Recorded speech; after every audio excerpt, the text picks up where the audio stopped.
Good morning. My mug says hello. It's Friday. We're on our way.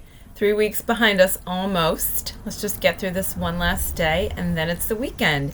And instead of spending the time at your desk, you could, I don't know, walk to the end of your backyard. Not close to your neighbor's yard, right? Just the end of your backyard. Anyway, enough silliness. So it's been great to see some of you online and to have class together. Of course, if you're hesitant about joining the class, then make sure that you know that we are not talking about math when we get together. I have no intention of talking about school or math or coronavirus because I think these things are far too present in our psyches right now. And so we were laughing and talking about movies and cats in hats. So please bring something fun to talk about and let's have a great time together. I think it's sixth grade joining me today, so I can't wait. But today let's talk about something that is really new to me. I hadn't thought about it before. We have talked about statistics, right? And we've talked about probability.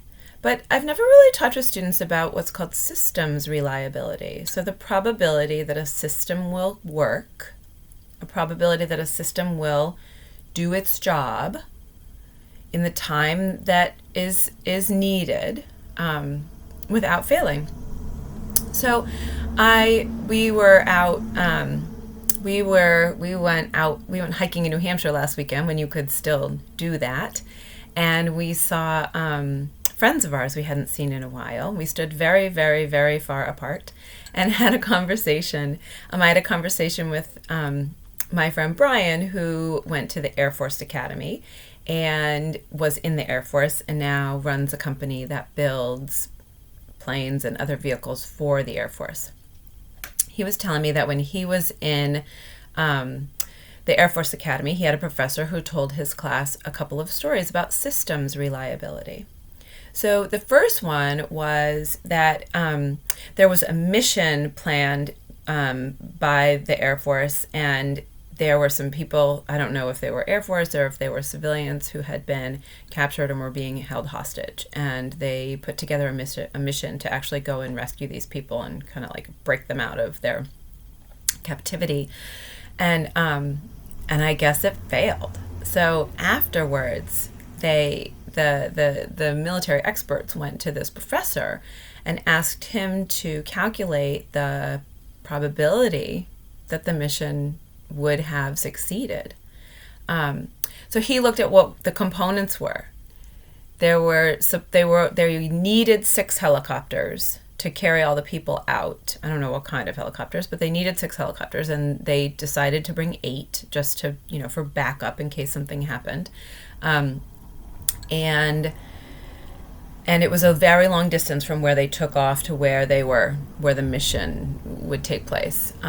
And apparently he said that he calculated the probability as very, very low, like less than 20%, because he said helicopters themselves are notoriously unreliable, so that any individual helicopter could have a problem. Then you've got this idea that if one helicopter has a problem and goes down, then some other percentage of the group would need to attend to them.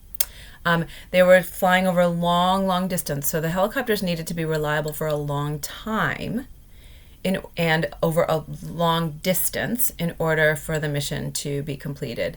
And I guess what happened is somewhere over the desert that they started failing, and I think all of them had to land because I think with the mission the way it was, that you didn't want to go with fewer than a certain number.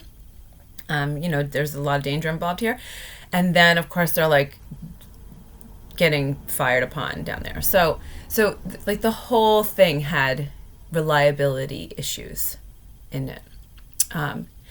And of course, these are military. I'm not a military person, but these are the 2 stories that I heard, and I think they're fascinating. So then he said that another time, some of the someone from the military came to him to ask another systems reliability question, this professor, which was they had some I don't know, it's military, right? Probably a missile or something. I think it was a missile that he talked about, that they had these missiles, and before they used them, before they launched them, they tested them.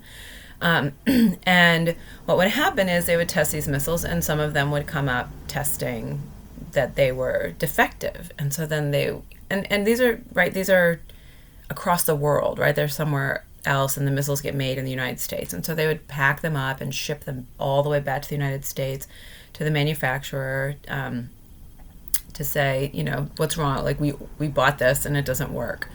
And almost every one that made it back to the manufacturer was totally fine. Like, the manufacturer would check it out and it wasn't defective. There was no problem.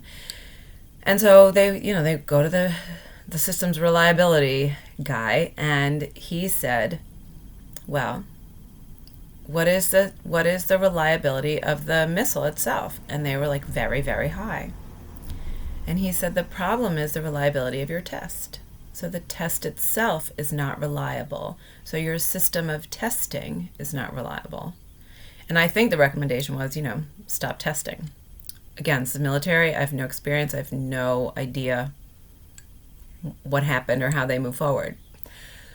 But these were two stories that I heard last weekend, and it really got me thinking. I went looking online for information about systems reliability, and honestly, it's all written for adult professional reliability engineers, and it's really not.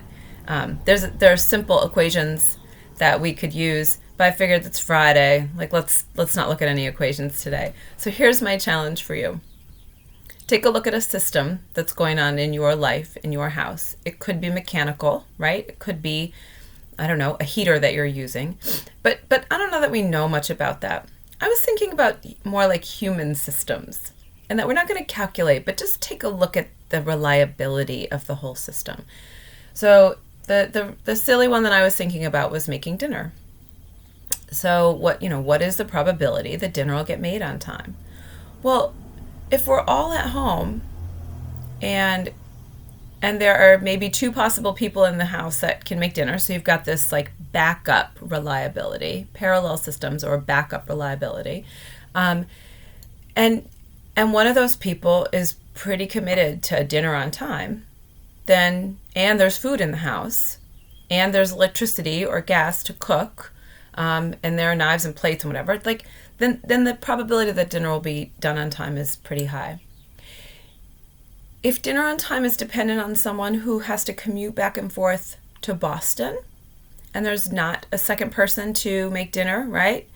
And dinner on time means dinner at 6:00, then there might be a possibility that person gets stuck in traffic each day. So that sort of probability of the system working on time is now lower.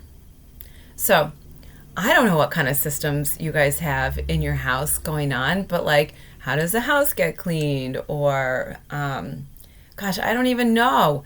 Talk about this with your families and see what systems go on. I'm sure your parents, like, bills getting paid on time.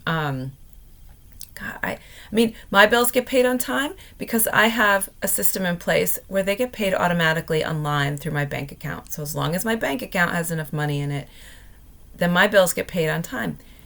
I'll be honest, before everything was automatic, I was not always, I'm a procrastinator by nature.